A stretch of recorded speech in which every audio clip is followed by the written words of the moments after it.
Hi, hello, welcome to our channel Anu's Kitchen Time. Today's recipe చుక్కకూర chicken. గోంగూరతోనే కాదు, చుక్కకూరతో కూడా సూపర్గా ఉంటుంది. రండి చేసేద్దాం.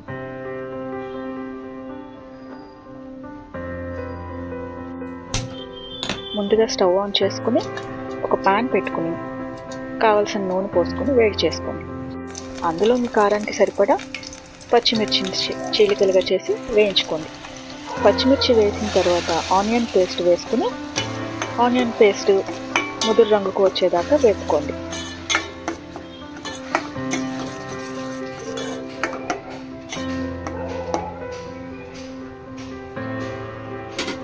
ఆనియన్ పేస్ట్ బాగా వేగాక అందులో కొంచెం అల్లం వెల్లుల్లి పేస్ట్ వేసుకోండి.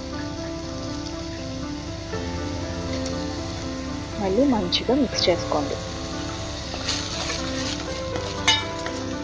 అల్లం వెల్లుల్లిలోని పచ్చివాసన పోయే వరకు దగ్గరుండి జాగ్రత్తగా తిప్పుకోవాలి. అల్లం వెల్లుల్లి పేస్ట్ కూడా వేగిపోయాక కడిగి శుభ్రం చేసుకున్న చికెన్ని వేసి మంచిగా కలుపుకోండి. మసాలా మొత్తం చికెన్కి పట్టేలాగా తిప్పుకోవాలి.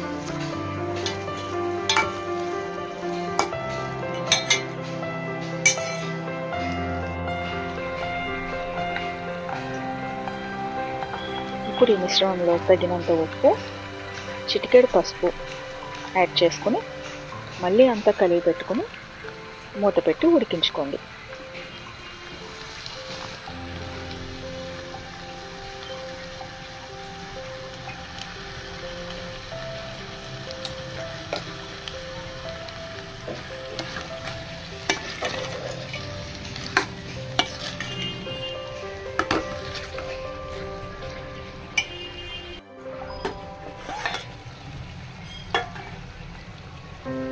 చికెన్లోండి వాటర్ సపరేట్ అవ్వడం స్టార్ట్ అవుతుంది.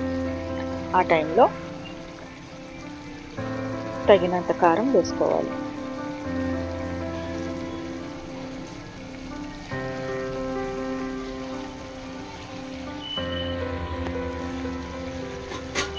కారం వేసుకున్న చికెన్ కారం పూర్తిగా చికెన్కి పట్టేదాకా కలుపుకొని మూత పెట్టి మగ్గించుకోండి.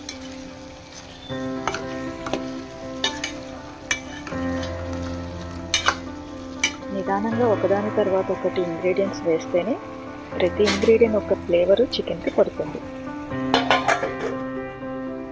ఇప్పుడు మూత పెట్టి కాసేపు మగ్గనివ్వండి. ఆ కారం చికెన్కి పట్టాలి.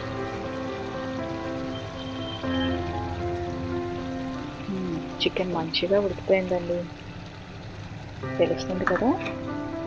ఇప్పుడు టమాటో ప్యూరీ, టమాటో ముక్కలన్నా వేసుకోవచ్చు, కానీ ప్యూరీ ఇంకొంచెం మంచి టేస్ట్ వస్తుంది. అందుకని నేను ప్యూరీని ప్రిఫర్ చేస్తాను. మంచిగా కలుపుకోండి.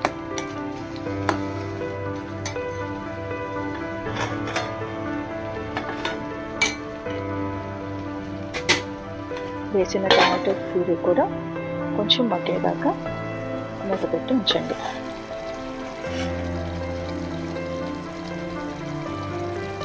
టమాటో కూడా మగ్గిపోయింది, మంచిగా చికెన్ ఉడికిపోయింది. ఇప్పుడు కోసి శుభ్రం చేసి పెట్టుకున్న చుక్కకూర ఆకులను చికెన్కి యాడ్ చేయండి. మంచిగా కలిపేసి చుక్కకూర ఉడకనివ్వండి.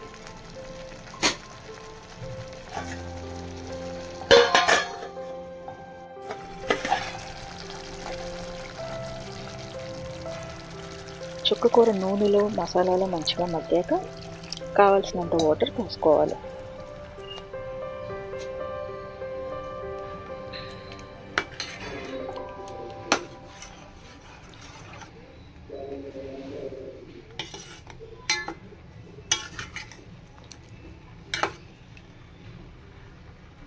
ఇప్పుడు స్టవ్ హైలో ఉంచండి. మూత పెట్టి చక్కగా కూరంతా ఉడకనివ్వండి.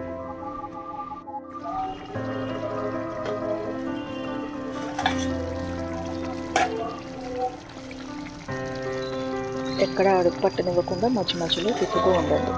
చుక్కకూర చక్కగా ఉడికిపోయింది, మిక్స్ అయిపోయింది. దాని ఫ్లేవర్ అంతా చికెన్ ముక్కలకి పట్టేసింది. నైస్. ఇప్పుడు మంచిగా కలిగి పెట్టుకొని ముక్క ఉడికింది లేదు ఒకసారి టెస్ట్ చేసుకోండి. ముక్క ఉడికిపోయింది కాబట్టి మన రెసిపీ లాస్ట్కి వచ్చేసినట్లే.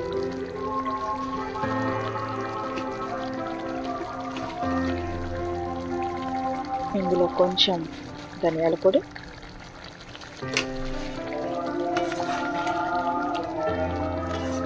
కాస్త గరం మసాలా వేసుకొని తిప్పుకోండి.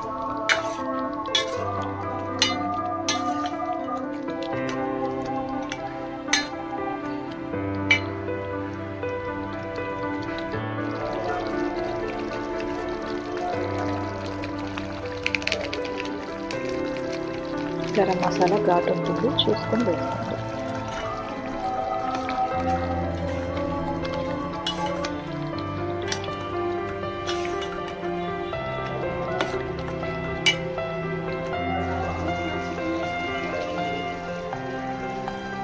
చివరిగా కొరియాండర్ లీవ్స్, కొత్తిమీర చల్లుకొని స్టవ్ ఆఫ్ చేసుకోండి.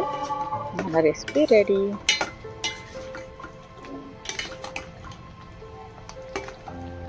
ఆకుకూరలు తినను అన్న వాళ్ళు కూడా ఖచ్చితంగా ఈ రెసిపీని ఇష్టపడతారు. ట్రై చేసి చూడండి, పిల్లలు కూడా చాలా ఇష్టంగా తింటారు. డిష్ అవుట్ చేసుకోండి, ఎంజాయ్ చేయండి. Thank you for watching. Please subscribe my channel. Thank you.